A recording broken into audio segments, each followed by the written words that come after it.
Hello and welcome to a Hot Wheels DLC review. Haven't really actually gotten any footage for actually doing the campaign and all that. I am sorry about that. I kind of messed up the settings because I did a lot of reshuffling of all my gear and all that, and it's just like I didn't realize, and when I realized it was too late, and I've already recorded like 2 hours of footage. So this is all recorded for the post game and all that. But yeah, anyways, I'm gonna really discuss about the goods and the bads and the mixed feelings about all this DLC and all that, and just give it a general review because it's about time I try doing review-based content, and it's just a bit nicer. Also, if you're interested in seeing this kind of content before, give it a like, maybe subscribe, I don't know, and it's just up to you. But anyways, with this DLC is genuinely probably one of the most fun DLCs that I've done for Forza game. I haven't experienced the FH3 DLC for Hot Wheels expansion, but it's generally pretty good compared to Fortune Island on FH4 and the Lego expansion, which was quite a disappointment, to be quite frank. Like, it wasn't really that fun. It just felt flat. And this Hot Wheels just makes much more sense when it comes to an expansion.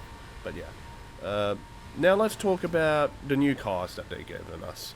We've got an Hennessy Venom F5, as you're seeing right now, and it is a really good, like, just PR stunt machine compared to this Mosler MT900 SGT3. The Mosler, it's genuinely a very different beast compared to its older brother, which is it's definitely more towards the grip meta. It's definitely not going to be used as like a PR hunter as much, but it's genuinely, to be honest, a lot of the cars we got are good.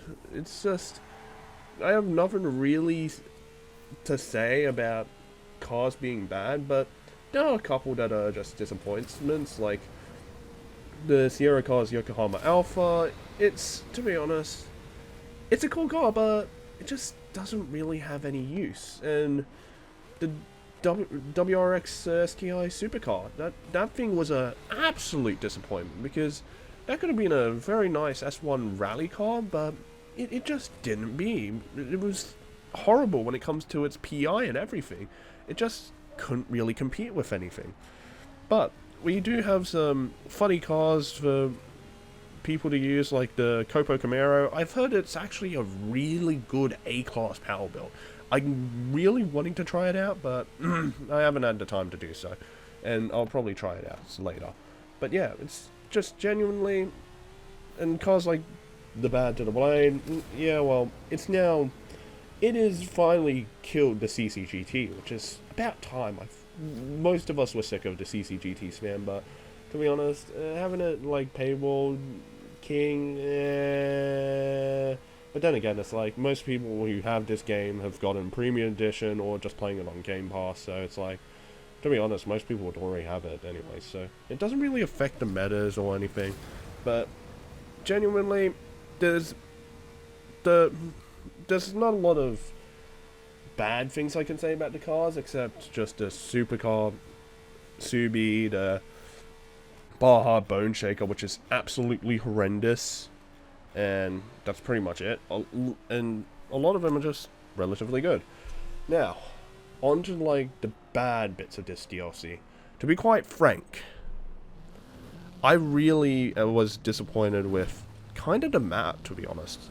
The map just felt way too clinical, and it's just like it's like you had all this terrain, but you couldn't really use it compared to something like, I don't know, the Hot Wheels DLC in FH3, where you actually had to discover around the map and do barn finds and stuff like that. It's just like, sure, you got the tank balloons you had to pop, and also the bonus boards that you had to find to 100% the whole thing, but it didn't really feel the same, like, oh, you had to find like this very old car and all that. It just didn't have the same energy. I wish that we had like a barn find or something, like, I don't know, like maybe an old sports car that's been put in Hot Wheels before, or like some of the FM7 Hot Wheel cars that we didn't get.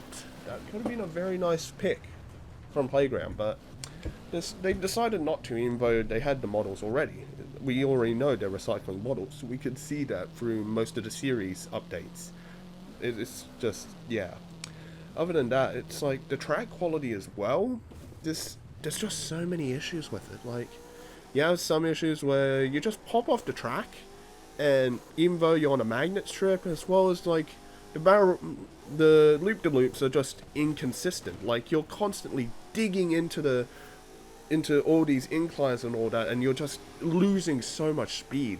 Like, it's just ridiculous, to be honest. I wish they kind of had just a bit more polish. Lastly, I want to talk about Event Lab. Event Lab is really been keeping this game alive, to be honest, with just the user-generated content. We saw like tournaments like Wipeout HD via Don Juan Song, or a lot of the stuff that all these other creators like Vulko, I don't know, I forget the name, but Vulko and stuff like that, they're all just doing so much amazing stuff with this game. And also just the general community is just really keeping this game alive. But to be quite frank, with this DLC, it is definitely one of the best DLCs that Playground Game has ever made. But the problem is, it just feels soulless. That's the main problem with Forza Horizon 5. It's fun, but it lacks a soul. It feels like you're just making one of those cash grabs nowadays. It didn't have the soul like Horizon 1 did, or games from past. It's just, that's the state of modern gaming. It's like genuinely disappointing, but oh well, we can't really do anything about it. It's just like, it is what it is nowadays. But anyways, it's like, yeah, the DLC, if I'm honest, I'd just rate this like, I'd rate it 8 out of 10. Needs more soul. That's pretty much it. And yeah, if you liked my thoughts, follow around, I guess. But yeah, anyways, see ya.